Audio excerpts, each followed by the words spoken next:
Carry the one, move the abacus beads over, TI-89 calculator. What a mess. A beautiful mess this playoff picture is. Welcome to the show. Are the Bears going to the Super Bowl? Can they? They can, and I'll tell you why. Former Pro Bowl wide receiver Golden Tate here to break it down. We got to talk a little Seattle, a little Lions. What's next with this DK Metcalf situation that was kind of weird. Former GM, current SiriusXM NFL Radio star Tom Telesco, old friend of mine, joining the program. We're going to dig into some big storylines, how things get put together, who's impressing him, who's on the come up, what do the Chiefs need to do, all the things right now.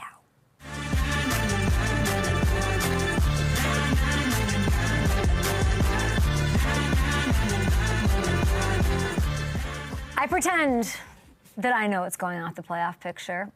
I usually don't until we got on our phone call this morning, and then we put things into the algorithm and we figure out what's possible. And so I want to tell you, with 2 Sundays of football left, what is going on in this 2025 season. So many twists, so many turns. Let's get you guys set with the NFC side of the playoff picture. Hello, Seahawks. Golden Tate on the show. Excited to talk to him. They're currently in position with the 1 seed. Congratulations to them, to Sam Darnold, Mike McDonald, everybody there. The Bears right behind them. The Bears just 1 win away from clinching the NFC North. Cheese grater hats galore.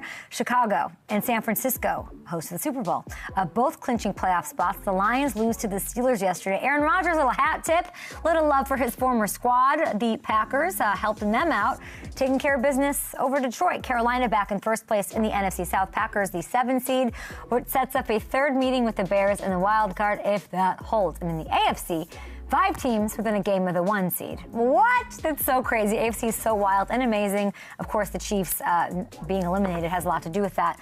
Not their year. Whose year is it? Who wants it? 5 teams within a game.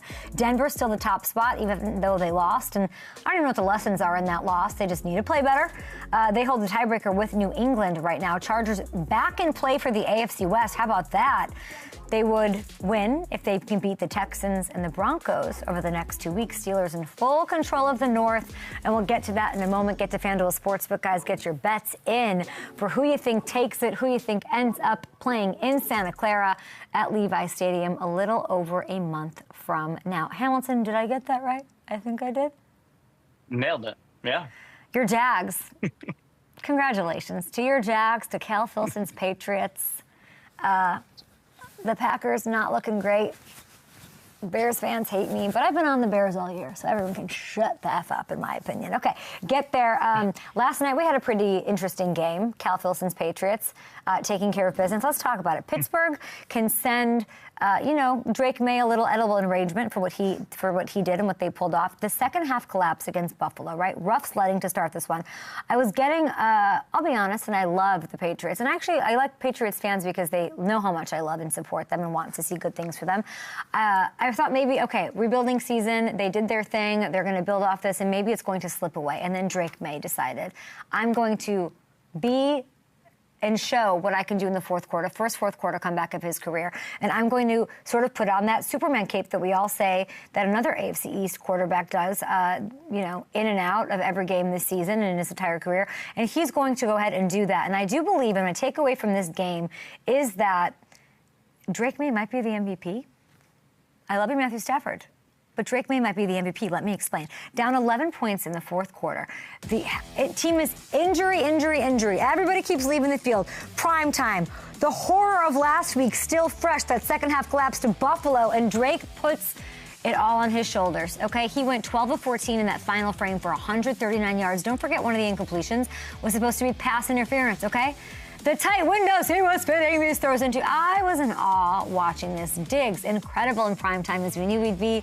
And that's how you respond to what happened last week. That's what I expect from a Mike Vrabel team. And this is why I told everyone we weren't going to just say that they can't be competitive. We weren't going to just write them off after the second half of the Bills game, okay? Now, they are going to have to get healthier to go to the Super Bowl. It's so crazy that they might go to the Super Bowl.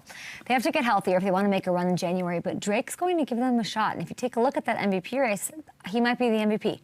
Is he the MVP? That is my question, because Stafford's still a fave at minus 195. Drake's second. He's closing the gap big time at plus 170. Josh would have to have a lot of things happen, right? And he could. He's got a good narrative here. He's got the Eagles. They just clinched the division, so he has a big game against them. And distant third at plus 2,500. If Josh wins the AFC East, now he could work his way into this. But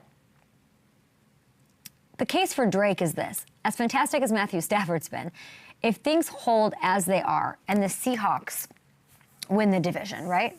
Magic story. And the Patriots do end up with the 1 seed in the AFC, or at the very least just hold off Josh and the Bills from winning the East. I think that might give Drake a little edge in this race. What do you guys think? That's the debate here down the stretch. How impressive is it to take the division away from the reigning MVP? This seemed like a very wide gap just a week ago, 2 weeks ago between him and Stafford, and now here we are. Ravens, very quickly. I hate seeing this for Lamar. I hate seeing it. I hope he gets back to, okay, it's a back injury. Short week. I think they play on Saturday, Hamilton. I think they do. This is like one thing after another. Derrick Henry, he was amazing last night. Peak form. Carrying them to a lead without Lamar. Zay Flowers was great until that fumble, of course. This is a team that cannot finish. They need plays in the big moments, and they're not there. And this was sort of like, and everyone's sort of saying this, like it really was emblematic of what their season has been. They are too good. They are too talented for this to keep happening on a regular basis. I don't know. I do know. I don't want to get into what needs to change. They're still technically alive here, so we're not wrapping their season. But their season's very much on the brink. Very much not okay. The Ravens play the Packers, short week at Lambeau. If they lose that game, they're eliminated. The Steelers win the North. If they win that game, they're eliminated if the Steelers beat the Browns, likely scenario. So the only situation now for them to win the North, they got to beat Green Bay. Pittsburgh's got to lose at Cleveland. And they have to beat the Steelers in Week 18 at Pittsburgh. It's possible. I'd like to see it happen. Especially possible if DK gets suspended for this nonsense and he misses a game or two.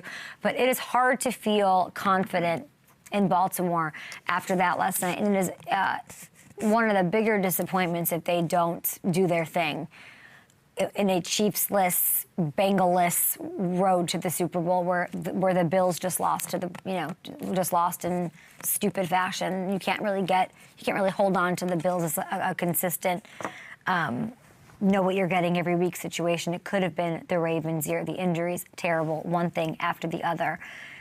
Getting away, it's just like this. It's like they're the definition of insanity. They're a very frustrating team. We'll see what Golden Tate has to say about that. Maybe Tom Telesco has a thing or two to say about that. But we have to make room to talk about the Jags. I said this last week.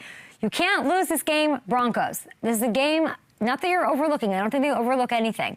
But the home field, it's so incredible what the Jags did. Taking total control in that building where everything's shaking, where it is truly maybe the most underrated home field advantage the Broncos have. With those fans, the noise, the way it's built, Mile High, all of that, we've sort of lost the lore of what Mile High is. And I saw it back this year in a big way.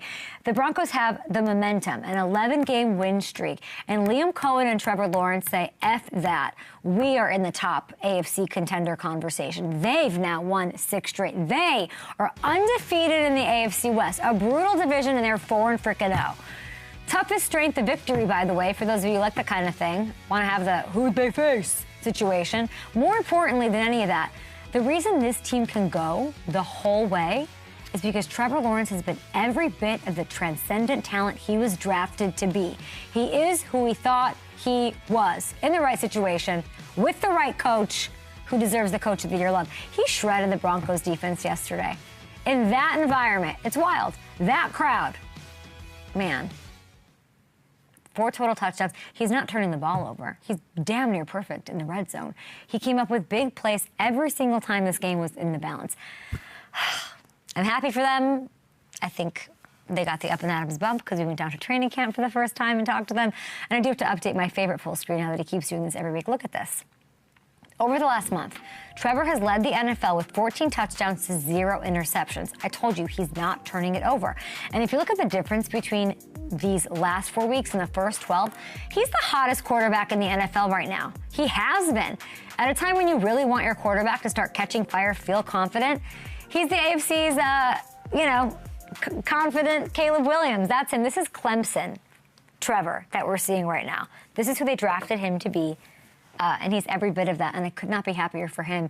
And the FU energy that Liam Cohen is giving. And Hamilton, it is such a beautiful juxtaposition of Liam Cohen's intro press conference where I was like, I don't know him. I've never met him. He was a big part of me wanting to go down to Jacksonville during training camp to meet him. I don't know what he was all about. I heard all these things. And then you see this big moment at the press conference where he isn't, it was like embarrassing. He made a fool of himself. All the like Duval and all the jokes and all the banter about that frame versus yesterday in the locker room post game. And just they dominated this team. It's sort of beautiful to see. And it's, we'll get into this tomorrow. Coaches, look at Ben Johnson. Look at Liam Cohen. Who am I forgetting? That's a first-year coach. Vrabel. First year, obviously, not first gig as a head coach, but first year with the Patriots as the head guy in charge.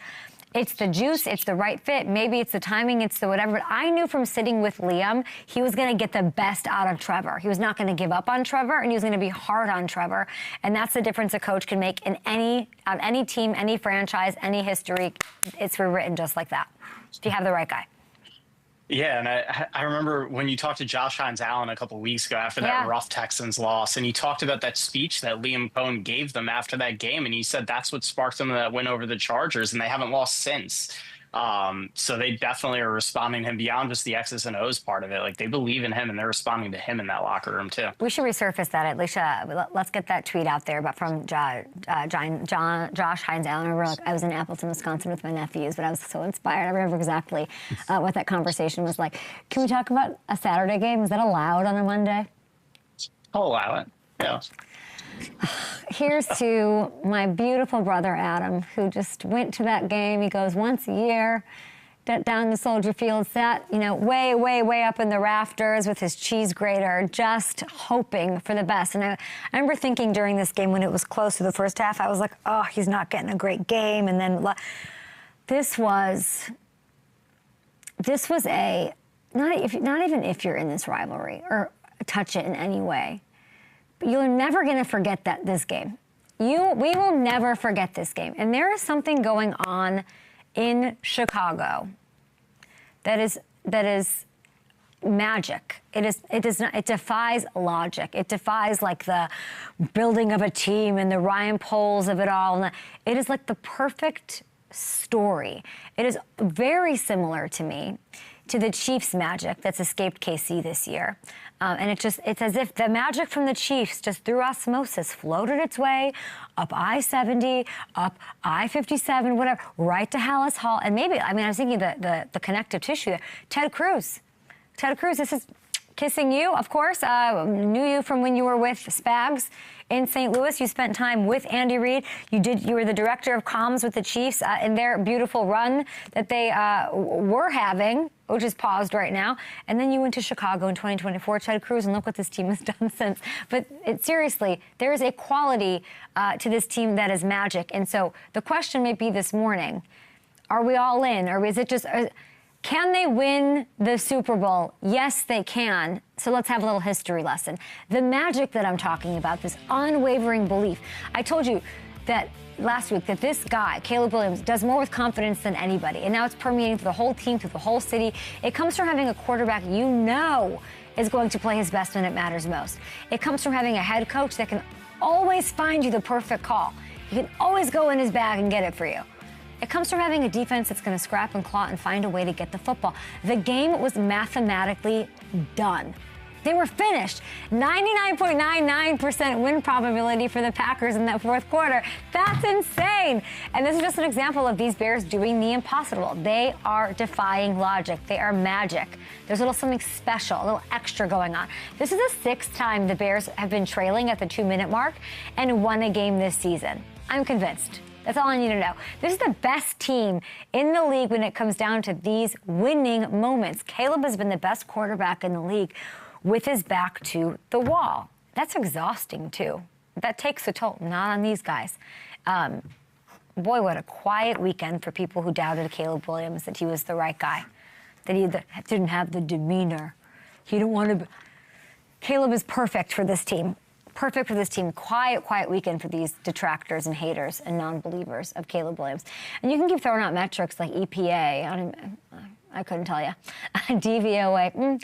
You can do whatever, all the acronyms you want up the wazoo to try to take away or make sense of what the Bears cannot do. But you cannot tell me that this isn't sustainable when they just keep doing it. To the tune of 11 wins on the brink of an NFC North title. And do I have to remind you about some of the other teams we were told were winning in unsustainable ways over the years? They can't keep winning like this. Okay, tell that to the Chiefs. They said the Chiefs couldn't just rely on digging themselves out of double-digit holes and win a Super Bowl in 2019. Rams, you're looking at, this guy led the league in picks in 2021. How about the Giants? No shot at making a run when they had a bottom 5 defense and the worst run game in the league back in 2011. Year of our Eli at Rayos. There's more examples, too. We've seen it over the years. The point is, those teams all had something that you cannot DVOA your way out of a bag. You cannot give me the numbers. And the Bears have left to accomplish before they get mentioned with those teams. I totally get it. But doesn't it feel like they have this similar kind of juice to them right now? Can't we just, not have to explain our way out of it and enjoy it? I know Chicago is. I know Chicago fans are. And it's the best rivalry in sports when it's great, and it's freaking top tier right now. Short break here. Tom Telesco on the show. Golden Tate, long time no talk, my buddy on the show. Car pickup, what are we doing? Where are we? We're going to talk to our guy after this. How about those Seahawks? And how about those Lions? We'll get to it. And how about DK? Lots to talk about. Man. What? That I'm just thinking about that wild card weekend. Bears. It's like Bears Packers. Yeah, it should be. It should be. Give it to me. It's probably going to be. What's Jordan Love's situation? Let's see what the latest is. You got to ask Golden about DK. I need your. If he hears me, I don't need him on now. But if you hear me, I need the real. What's going on here? Of it all. Yeah. Yeah, so the latest, he's just Jordan Love's still in the protocol. Okay. Remains to be seen who's going to be starting this Saturday against the Ravens. They're just so it's going to be a multiple day process. Through their hands.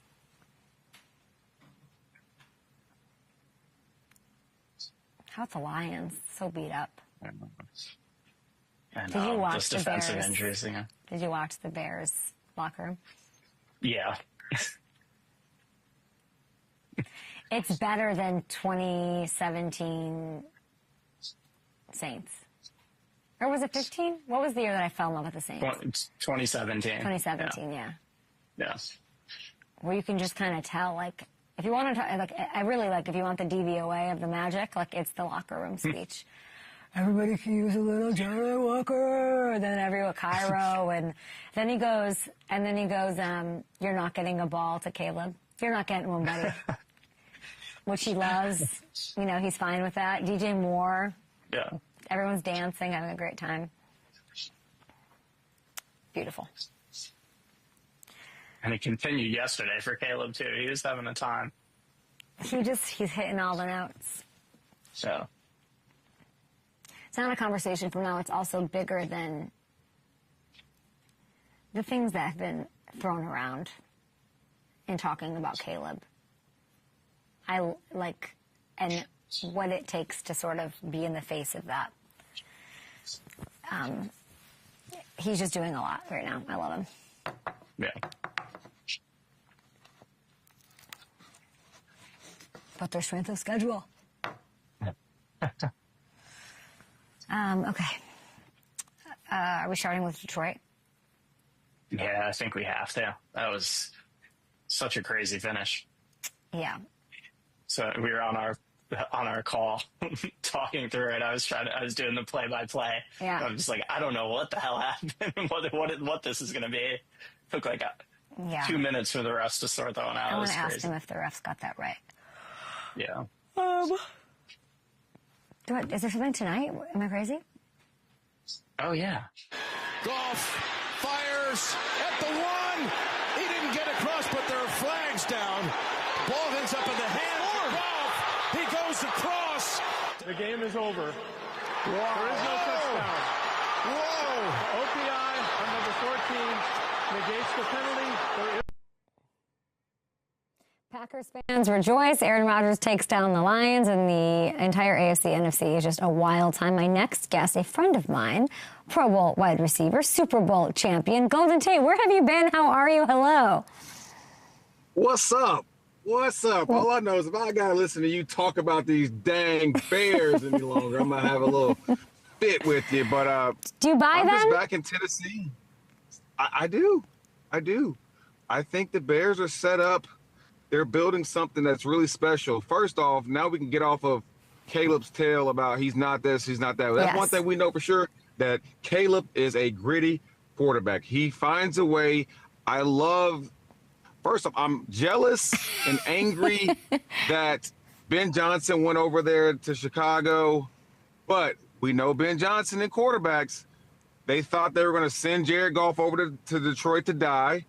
And here comes Jared Goff as one of the best quarterbacks in the league, because a large part of being with Ben Johnson. Now, history is repeating itself. You got Caleb Williams, who has all of this upside. His ceiling is through the roof. Yes. And this guy, his mentality is what probably sticks out the most. Like, you just know, like, give me the ball, fourth quarter, just give us a chance, and we're going to find something. We're going to make it happen some way. I don't know. It's not going to be picture perfect. We're going to have, some things are going to happen, but we are going to be resilient. And that's what he keeps doing with his legs, with his arm. And then you got Ben Johnson over there, who's just a magician when it comes to play calling.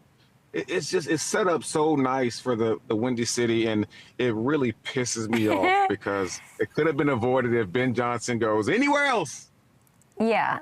Ben Johnson if Ben Johnson took that Commanders gig, or if he took any other gig, would this be happening? Like, he would do this on any team he went to? Ooh,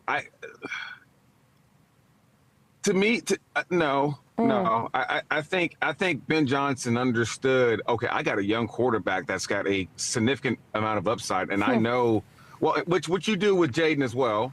We know Jaden is a baller as well, but I just like the setup of Caleb, the overall DNA of Caleb a little bit more than Jaden. And I hope Jaden comes back and bounces back, but I always felt, man, this dude is just tiny. Like, he has popped a few times, and it's a wrap. At least Caleb's got a little bit more meat on him. Caleb is, he can take a few more hits, which we don't want any quarterback to take hits. And so I just like the situation. And Ben Johnson knows that division, knows it very well. Yeah, I think that gets him going too, the division thing. Like, he doesn't like LaFleur. He wants to put it to Dan Campbell, even though he's got nothing but respect for him. Like, it's like he belonged in Chicago, and it really worked out. And he's got a lot of adversity. Like, everyone wants to say, like, top to bottom, Chicago organizationally doesn't, like, maybe that's overblown. Maybe that doesn't matter when you have the right coach. You had it with Ditka a million years ago. You have it now with Ben Johnson. Let's effing go. I'm looking at this game, so it's this walk-off win. What you're saying is right. Caleb has it in him. That I just said it like he's going to make the right move. Like, it's very Mahomesy. It's very 2019 Magic vibes. You have these two quarterbacks. Who do you have more faith in the playoffs? And they might face each other the way it's shaping out. Jordan Love or Caleb Williams? I mean, that's a slam-packed question. And just at this moment, I think I got to go with safety first. We know Jordan Love has been there. I think his consistency is really, really good. He knows how to figure it out. But you asked me the same question in another year. Once Caleb has some experience, a little bit more experience, I'm all over Caleb. We're seeing the generational talent in him right now. And it's more than just the on-the-field stuff. It's just the mentality that's separating him and the belief in himself and, like, the pressure that he's been under, like, since entering the league it's heavy, man. I don't care on all young men. Like, you were hearing what people are saying, and he's able to say, screw y'all, I'm just going to keep my head down and keep finding ways. And now he's reaping the benefits of all that hard work. He's in a good situation, a great young team with a lot of talent, a great play caller. So sounds like why are you picking Caleb? I mean, I'm looking at Jordan has one definitive big game in the play. He beat those Cowboys where Aaron Jones ran all over him. He almost beat the Niners, took them to the brink, but lost that game. So is it what I'm trying to think, like in that game, which is a likely first round playoff situation, what gives Jordan the edge there? To me, it's just experience. A little experience. Okay, yeah. It's experience of Green Bay over my lifetime has been in the playoffs. They know how to win in the playoffs. Chicago is kind of new on the scene. And that's really, it has nothing to do with player to player, because I think Caleb's a baller. But hey, we'll see when they get here. These teams, if they end up playing each other, they know each other. And so it's going to come up to who's going to make the least amount of mistakes, and that's where I lean Green Bay, because they have the experience. It could come down to one play. Let's talk about your Lions. Wild ending. Oh, it's not funny, Kay. I need you to explain. So Jared Goff's flying into the end zone. In the end, Lions lose. Did the refs get the call right? From how I understand it, I believe they did get it right, because, it was an offensive penalty and the clock was at 0. And so for offensive penalty, you don't get rewarded another play, right? And so I guess it unfortunately makes sense. So I believe it was the right call, but I'm also not a referee. And, I don't know. It stresses me out. The PI was on Amon-Ra. People thought it was a bad call. Oh, is that what we're talking about? Yeah. Okay. I think is that Jalen that he did it on? I think Jalen played it off really well, but the flailing and the separation that was there, you can argue that. I mean, I had one of those called on me that was nothing like that, way less, and they called on me when I was at the Giants. So, we're at home though, man. You can't call that at home. But I mean, it was so. He became so wide open because of that push off that it was kind of hard not to call it, I guess. If I'm just trying to be not non-biased. So your Lions, let's try to keep the non-biased talk going here. They are a long shot, plus 1,600 on FanDuel Sportsbook right now to make the playoffs. What do you think? Mathematically, there's a chance, and so that's what I'm going to ask Santa Claus to bring me for Christmas. Just bring something weird happen. Well, they need to win out. Packers need to lose out. Lions have the Vikings and Bears both on the road. Packers have Ravens at home and then have to go to the Vikings. It could happen.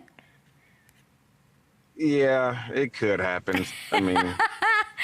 Duh, Bears. We'll see. Okay, hold on. I have to show you. Did you see the DK thing? I did. Yes, I did. Okay, he's most likely facing a suspension. We'll see what that looks like. What did you make of this when you saw this? This is completely unacceptable. Like, how they even got that close to each other in the first place? Like, why DK was even entertaining it? How you got in that situation should not be in that situation. We know that fans, especially on the road, are going to be talking their mess. And there's really nothing that could have been said to him for him to react that way. Like, I've been called many things, including the N-bomb. They've said stuff about my family to my face, but I've never been so emotionally unstable to do something like that. So it's completely unacceptable. And on top of that, I mean, that was closed fists up and through, and then the hand open. So if he would have connected, man, he might have broken that dude's jaw. So, man, you can't do that, though. You cannot do that. That's just unacceptable. And, as I learned, I don't know what was said. And as we hear more about what actually happened, I don't know if my opinion is going to change. Look, football's a very emotional, high intensity, a lot of things going on. But at this point in your career, you got to understand to keep your emotions in check, dude. And if you know that you get worked up off of people saying, then keep yourself out of that situation. But how you end up this close to this fan and having interaction with him that long anyway is for what? There's talk you could miss the rest of the season. You think that'd be fair? 2 games. Man, I don't. So if he does get suspended, he's going to appeal it, and you can't serve your suspension until the appeal is over, I guess. So I guess he might be able to get away with it a little bit, but if he ends up getting suspended for the rest of the season and it changes the outcome of the Steelers season, he's going to feel like dog water. Well, and that's going to be, he's going to learn how selfish of a play that was, or instance that was, that changed the entire season of the Steelers. I'm looking at their, like, just the yards and such right here. No Steeler has even half the receiving yards that DK has. DK has 850. Kenneth Gainwell, second leading receiver at 410. For however long he's out, can you tell me from like a Super Bowl winning wide receiver perspective, what does that mean for them? Because they're in the thick of this playoff race. The North could be theirs. Like, what does that mean if he does miss some time? Oh, man. Are they cooked? I believe they're cooked, but listen, Mike Tomlin, he knows how to figure things out, and he does it year after year after year with significantly less talent than Aaron and DK. So don't write them off. Do not write them off. Why don't you drive over to Pittsburgh? Shoot, I got you about a half of football in here still. They just signed Thielen. Thielen's 35. Get out there. What could you do out there? I got you on third down a few times, but I'm on this golf course too much now. I'll let them jokers out there get beat up a little bit. I'm playing pickleball and paddle and golf and chasing my kids around, and I'm pretty happy doing it. And I'm happy to see, even though I can tell you still got a little bit of an itch. I feel like, well, we'll see. We'll see. I'm going to keep that door open for you. Hey, the Seahawks, 1 seed, overtime win over the Rams. Unbelievable. Darnold, 2 picks in the first half, but, oh my gosh, came through when it mattered most. How much do you trust Sam as a clutch quarterback in big playoff games? I trust him more after that game right there. Yes. I trust him more. And I know that he has been feeling the weight of people talking about, man, I can't win big games. And boom, he does it right there. That's the type of confidence you want to be happening in December. Finding a way. The game was not perfect. He did not play perfect. There's a bunch of plays he wish he had back, but he kept fighting. And so what that does for himself, his confidence, for Mike McDonald, for the rest of the offensive players, the defensive players, it is monumental, and the time could not have been more perfect for them and for him. And so I'm excited to watch him this week to see like what that last game did for his confidence. I was at the Colts game when they played Old Man Phil, and they couldn't find the end zone, and then they go 4 days later, short rest against Mr. Fourth Quarter Stafford, and go out there and go to the end. Back to what you're talking about in a previous segment, mathematically was pretty much, it felt impossible, and they were like 1-50 being down 15 points in the fourth quarter. They find a way, make it happen, and so it's great. I mean, well done. They're at Panthers this week, so that's the game you're talking about. We'll see how they are. That's a feisty, really confident Panthers squad that's won 3 in a row, might win the South. So that'll be great. I'm thinking of, like, you're talking about experience, because I'm trying to think, and we can look at the Super Bowl odds here. And tell me who you like in the Super Bowl, because you're talking experience. I don't remember your 2013 Seahawks having much experience, yet y'all went and did some damage. So I don't know how much I care about experience in this 2025 Super Bowl. Who do you like? Well, we go back to mine, though. Our defense was so nasty that we felt like we didn't really have to put up a lot of points. Yeah. We could win a game. Seahawks still number 2, even though they gave up a ton of yards. But Seahawks still the second best defense in the land right now. Right, yeah. So if I'm looking at this, and you know what, this year is a toss-up. So There's just fun. no one I'm not like, oh, they're going to walk away with it. You got some of the big dogs that just aren't even in the picture. But, man, the Rams always will scare me. McVay, Matthew Stafford, Puka, Kyron Williams, they will always scare me. And so I'm going to keep it in the NFC this year. And I'm going to say, because I'm going to say I feel good about the Rams. and the Seattle Seahawks. It'll be one or the other. Nice little NFC West. And don't sleep on the Niners. They could still like somehow steal the 1 seed, I think, if the math is right. We're going to take a TV break here. I have one more question for you. I did want to say, of course, always a shout out to you and your beautiful wife, your beautiful family, all of your work with the Golden Future, not just because she's beautiful and lovely, but the work you guys do for the Golden Future Foundation. Last week, you guys delivered like 500 students gifts in the Nashville area, which is absolutely amazing. So everybody go to goldentate.com for more info on that. We'll be right back. Yeah, here it is. We'll have Tom Telesco on the show, but I have to ask you, my friend, this is fun. You love doing this. I love it. Absolutely love it. Listen, there's a report from Mike Garafolo, NFL Media. Marcus Freeman's the top college candidate for the New York Giants. How would that go? If I am Marcus Freeman, I say hell to the no, and I stay right there. That sounds like something a Catholic university coach would say, yeah. Stay right there in South Bend, Indiana. You have something amazing. Marcus, and if I'm just looking outside in, Marcus, he doesn't have any background in NFL. He has never, I don't think he's ever been an intern or done anything in NFL. That's a huge jump, buddy. I think the time will come, but the time is not now to be inserting yourself into the NFL with what you have in Notre Dame, for one, but also, look, we've had a bunch of guys who hadn't been able to figure it out in New York, and now you think the guy who has no experience at all in the NFL, from my understanding, is the option. I think both parties are better off. No. Who do you like for the Giants? Is there anybody you like? I'm looking at like these young coaches. Sorry to say it, not to be ageist, but you look at what Liam's doing. Look at what Ben's doing. Like, do they go for like a more tenured? I don't know. What do they do? The youth of a coach doesn't necessarily. The youth of a coach doesn't bother me, because all those coaches that you hired, they at least had a few years in NFL to see how it's done. But even if you hire Marcus Freeman, who is he going to hire as his assistant coaches? Yeah. Right? I thought that they weren't interested. I don't know the report. I think that they weren't looking necessarily for like Marcus Freeman. But maybe things have changed.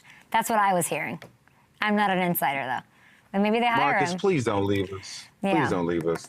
We've had enough heartbreak as Notre Dame people already this year with the whole playoff shindig. We can't have you leaving us too. Yeah. All right. I wouldn't mind seeing him in the NFL. Great to see you, Golden Tate. Of course you would. Appreciate you. You have a Merry Christmas. I hope Santa brings you whatever you asked for. Talk to you soon. Enjoy golfing. What a life. And Padel, you live the best life, Golden. Love ya. Tell Lisa I say hi. Miss Bye. You. See you. Miss you too. Bye-bye. So funny.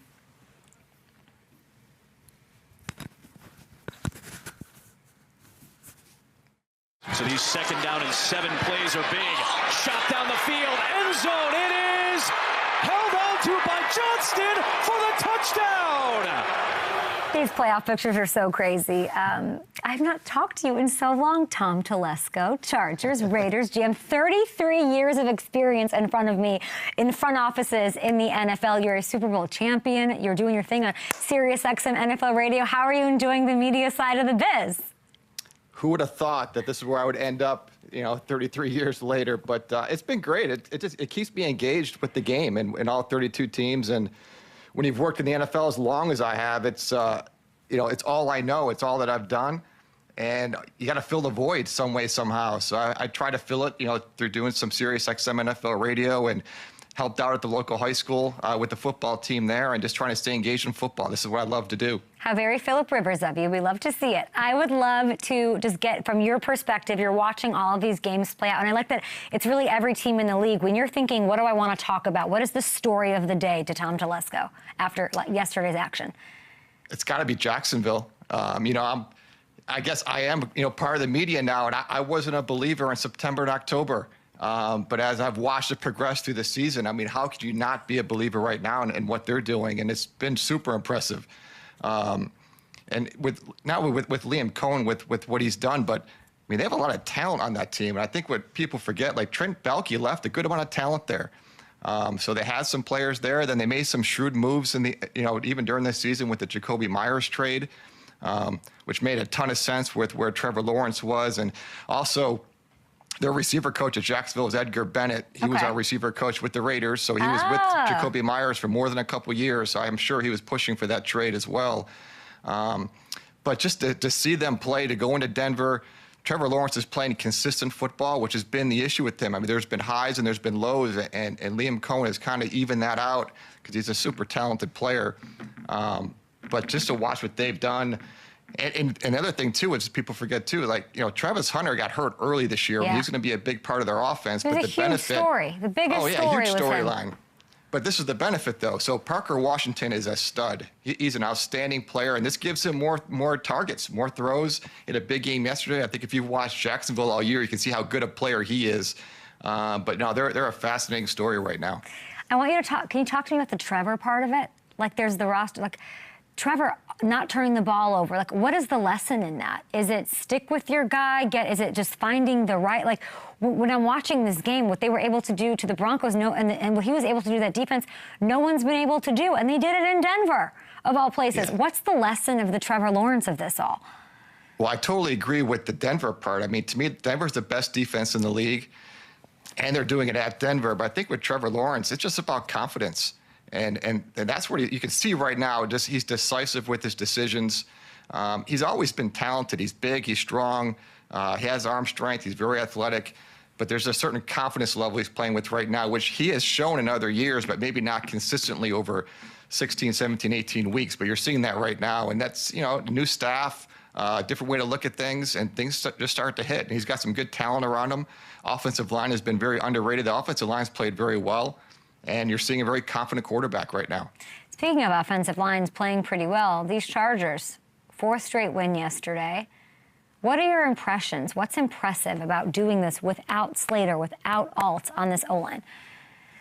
Just a tremendous job. I mean, it's, Jim Harbaugh is like Kurt Cignetti. He just wins. Wherever he goes, he just wins. And they've gotten better through the second half of the season. They always play well in the second half of games. The offensive line is doing a great job in the run game, which is a staple of how Jim Harbaugh wants to play. Omarion Hampton coming back gives him a really physical presence, and he's just an outstanding back. He plays fast, he's physical. And then Justin Herbert's Justin Herbert. Just give him enough time, and he can go make these plays that we're watching right now. He's just tremendous. And then their defense has been outstanding and been consistent the last month or so with their pass defense. But, the offensive line, much maligned early in the year. Just trying to keep Justin, standing upright. But they've had a ton of injuries. They were on their 4th and 5th and 6th tackles at different points of the year. So it shows the depth they have on the offensive line to step in there. But, they've won 7 out of 8. I mean, you want to be playing your best ball right now, and they are. You're giving credit to Jim and to whatever. I'm just going to give you credit here for a little bit, because a lot of what we're seeing with the Chargers, you're not going to say it, I will. It's your foundation that you built back in the 2023 draft class. I'm looking at, we've got Thule, QJ, Dayon. They've been elevating this team in many, many ways. I feel like, was this your vision? And did you scout the wide receiver tape of Dayon at Nevada as well? Deion Henley was one of the more fun prospects to look at, and he really, thank God, he fit our defense that we were playing at the time. Thank God when Jesse Minter came in, he still fit what they wanted to do, because he's just an aggressive, fast, rangy player. But it's been fun to watch the Chargers. There's still so many players there from when I was there, when myself and the staff, tried to build the deepest, strongest team we could. But to kind of see them now, seeing results of all these guys, seeing Derwin James played, with the enthusiasm that he plays with, and Justin Herbert, it's been fun to watch for myself, just because I know so many people there, just not only players-wise, but staff and front office and ownership. So just a really exciting team to watch. What was Dayon's pre-draft interview like? I mean, I can't remember specifically, but I can tell you this. Surprising. It was high energy, upbeat. He's a star. When you're looking, when you're in the, 3rd round, 4th round, you're just looking for different traits to stand out. And with him, it was just his amazing speed, range, and aggressiveness. And every time you put the tape on, you see him just flashing across the screen and hitting people.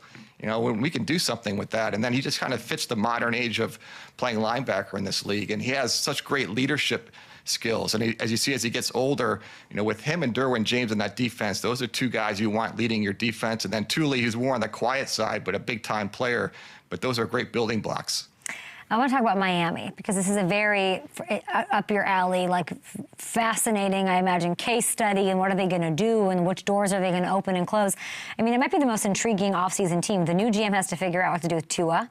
Do you trade him? Do you cut him? What is the best way, or what are you thinking about in kind of navigating that situation? Well, look, it all depends on who the head coach or who the GM is. Champ Kelly is the interim GM right now. Champ was in with the Raiders with me. Champ is really, really bright. He's been in the league a long time. He's got a lot of experience. But it depends, who's there and what their vision is for the team. Tua's had his ups and downs. It hasn't all been bad. But the way the team was constructed going into the year, they just don't have enough talent right now. And then they had some injuries, and Tyreek Hill goes out, and things started to snowball a little bit. But it's going to take a lot of work there. But again, this just depends, who the head coach, who the GM is. And Mike McDaniel's did some really good things there, and he's kept the team going this year when things got real tough and got real hard. So I guess we'll go see the direction they go. With that position at that quarterback, with that contract, look, the Broncos have shown that it is possible, if you did want to move on from him, that we can do it. Now, it won't be easy, but there's some things you can do just to move on from that, and you start new, and you start. Now, the problem is if he's not your quarterback, who's your quarterback? Because this year, the draft is a bit light, and we'll see who ends up declaring for the draft, but the draft is a bit light, and free agency is not that strong. So I think what we're going to have more teams that need quarterbacks than there are actually quarterbacks available. So it's going to be a game of musical chairs. So they're going to have to compare, Tua with Mike McDaniel or Tua with whoever there versus who could we get. And that's going to be a big part of the offseason. It could be like a Denver Russell Wilson-y situation. Absolutely. Is working out for Denver. So it depends on who you put in. Do you know Mike McDaniel at all? That'd be fun to see you two together.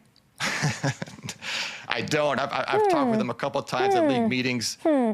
Super sharp. But like I said, they've got an interim GM, right? I worked with Champ Kelly for a year. Champ is really, really qualified for that job, and I'm sure he'll get a chance to interview for it, and we'll see what happens there. I think you should have a chance to interview. What's going on? We getting back in? You have attractive landing spots? What's going on, Tom? I've been just enjoying helping people, like helping high school players kind of decide what level of college they're going to play at and find the right school for them, and working with some college players right now as they get ready for the draft process, and then maybe consult with some teams on their team building process. But I don't know. This is completely new for me to try and figure out what's next in my career. I'm too young to retire, Kay, and I don't know if I'm a media person through and through. It's been fun to do. But we'll see. We'll kind of see what happens. I think it's a very cool thing that you're doing. I also think it's really needed in our media space. Not many GMs are doing what you do, and it's important work. It's fascinating work, but it's here a long time from now. You're not circulating your resume. We're gonna set some, I'll see you at Super Bowl, I'm sure. I do want to ask you, because Schefter was reporting that back in 2020 with this Miami thing, that they offered Cincy 4 first-round picks for the #1 selection in the draft. You're nodding. That got me just thinking, what is the biggest haul you have ever offered or were offered? Well, I know when I was with the Raiders, we were in the quarterback business, and there were some quarterbacks up high in the draft that we liked, obviously. But the problem is in the draft, and the same thing with Cincinnati when they took Burrow, if you're picking high in the draft and you don't have a franchise quarterback, and there's a franchise quarterback available, you could offer a team 10 first-round picks, and they shouldn't take it. Like, you have to take the quarterback if you have that opportunity. So, those type of things. I did not know. That was the COVID draft, by the way, when we were drafting from our houses, and I spent a lot of time trying to figure out what was going to happen in the draft in front of us. Because, Phillip Rivers, we did not re-sign. Phillip ended up going to the Colts. And we were in the quarterback business. And Jaden Daniels business, I'm guessing? I'm trying to think. Oh, no, I'm going back to... Oh, way back. To okay, got it. We're talking COVID, the Justin Herbert draft. There's another one for your resume. You drafted Justin Herbert. Go on. But just trying to figure out what's going to happen in front of us, who could trade in front of us. Got it. Sorry. I did so much work on that, but I never once thought or even heard that Miami could trade up trying to get Joe Burrow. But then again, like I said, there is just no way that Bengals are going to trade with anybody if you have a chance to get a franchise quarterback. And nobody's guaranteed, but Joe Burrow was pretty close to that. But yeah, it was the same thing with the Caleb Williams and Jaden Daniels and Drake May draft. I mean, you've got 3 teams in the top 3 that don't have a quarterback. You couldn't give me enough if I was one of those teams to move down and not take one of those guys. So, yeah, that's just the nature of team building right there. How proud are you of Justin Herbert? You got his jersey in there. You drafted him. A lot of talk about him. All people love picking him apart. How much of like a victory lap are you taking on your couch on Sunday watching these games? You know, it's funny. The draft is we just pick everybody apart and forget that there's just no perfect prospects. There's not, and everybody has their holes, and you got to figure out what could be improved and what can't. And I know with Justin, between our scouting staff, Anthony Lynn at the time, he had all the boxes checked that we were looking for as far as not just the size and arm strength, but we wanted a quarterback that was mobile and could move and go pick up some yards with his feet if he had to, but then, you know, had the leadership skills. Everybody leads in a different way. Justin leads by example, you know, just his toughness and the way he is around the players and his work ethic and character. Yeah, he's a special person, not only just a special player, and he's just, you know, that's why those guys around him play so hard for him, because the type of guy that he is. It's amazing. You mentioned Joe Burrow. What a interesting situation that is. The draft happened. You're saying there's no perfect prospect. I would say you're wrong, and it's Joe Burrow. I think he's quite a perfect player. But there's been some sound bites, little cryptic. People are picking it apart, whatever. He, of course, reassured everyone he just wants to play ball. He just wants to win. If you are that unique front office in Cincinnati, who I know and love, how do you show Joe a commitment to winning? Good question. And I mean, they have. It just doesn't mean that every decision you make is going to work. But with Joe, I mean, everybody complains in the media that players aren't honest enough. They don't give, really introspective answers. Well, he was very honest with the media. This is an emotional game. It's a very difficult and challenging game to play, and it's even more so when you're hurt and you're coming back from an injury. He has such a great passion for the game, and he wants to win. And he's probably just frustrated they're not where, he wants them to be. It's going to take some time to get there, especially on the defensive side of the ball. They're just the last couple of years they've lost some talent and aren't playing as well on that side, and it forces their offense to go score 30 points a game, which is hard to do. But I think they've made commitments there. They spent a lot of money on offense. They spent a lot of money at receiver. They spent some money at tight end. They went out. The offensive line acquisitions haven't always hit, but they've worked on it. So it's not like they've gone to Joe Burrow and say, hey, look, we're not going to bring in resources. They've spent plenty of money on offense, so I don't think there's any complaints there. They have to get the defense up and running, but this year with him missing so much time, and it kind of put them in a hole. They'll get back after it next year, but their offense is still going to be strong next year. They've got a lot of talent on that side of the ball.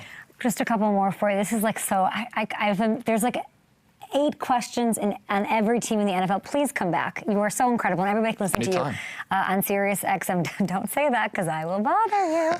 Tom, the Chiefs.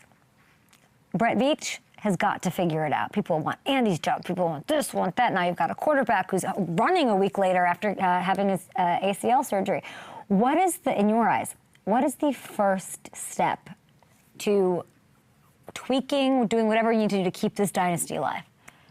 It's funny. I was a GM in the AFC West for 12 years. Okay, the end of the Peyton Manning era and then the whole Patrick Mahomes era. And is it a coincidence, or is this my bad luck that the one time they have their down year is the one time I'm not in the AFC West anymore? I'm sitting here in front of a microphone. But no, I think defensively, I think they have a ton of pieces and they're going to be fine on defense. But on offense, like you said, it's going to be a little bit of a retooling process. They've always had some issues at both tackle spots, but they've had enough around Patrick Mahomes to kind of mask it and kind of get by with it. And they drafted Josh Simmons in the first round. He had his ups and downs. In the end, he'll be fine. He's a young rookie tackle, but he'll be fine in the end. But they're going to have to try and solidify the other side of the offensive line. Patrick Mahomes took a ton of hits this year. And at running back, they haven't had a true game-breaking running back since probably Jamal Charles way back. So I'm sure they'll be looking at running back, and then at receiver. I mean, 3 of their top 4 receivers are 175 pounds or less. So unless they're making big plays, big explosive speed plays down the field, which they just weren't this year. A lot of it was short to intermediate, and those guys get beat up between the numbers, and that kind of showed, especially in the Chargers game.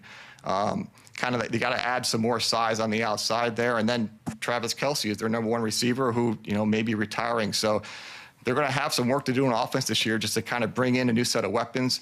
Brett Veach has shown he can do that. He's outstanding at what he does and working with Andy. So, but I think defensively they're going to be fine next year, but offensively you're going to see probably a new team. I have to ask you about Daniel Jones. Such a bummer. Hated seeing it. Want him to get paid. If you're in Ballard's camp, or if you're just like, I guess even in a vacuum, how comfortable would you be giving DJ an extension coming off an Achilles?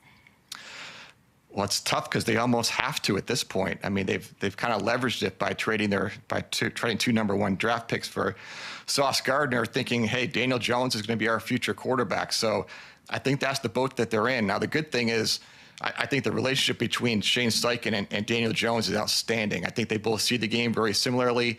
They both have the same passion for the X's and O's. So I think they feel like, this is just me from the outside. This is not talking to anybody there, even though I know a lot of people there. But I think they feel like he's their guy. Now you just got to figure out contract-wise what works best for the team, for their cap, and for Daniel Jones. I think Daniel's shown he can play and play at a high level in that offense. Now they're really talented. They have a really underrated offensive line that is excellent, and they've got Jonathan Taylor, and they've got receivers and tight ends. So, but Daniel Jones was a great fit for them. I know. Obviously, coming off the Achilles, plenty of players have come back from that. He's a quarterback. He's not a corner. He's not a receiver, so that helps. But you got to figure out the right contract. Really well said. Such great insights. You can catch more with Tom, his analysis, his insight over on SiriusXM NFL Radio. Happy holidays to you, and see you soon, I'm sure, because I'm going to bother you. Thank you so much. Great talking to you. Tom Telesco, amazing. Love those jerseys in the background. Happy for the Chargers, and we need to get him back into a front office. We'll be back tomorrow. I don't know who's on the show, but Gronk. Gronk on our last show of the week. Tomorrow's Friday. I'm going to go take a nap. Bye. I don't know why I'm dabbing. I'm dabbing.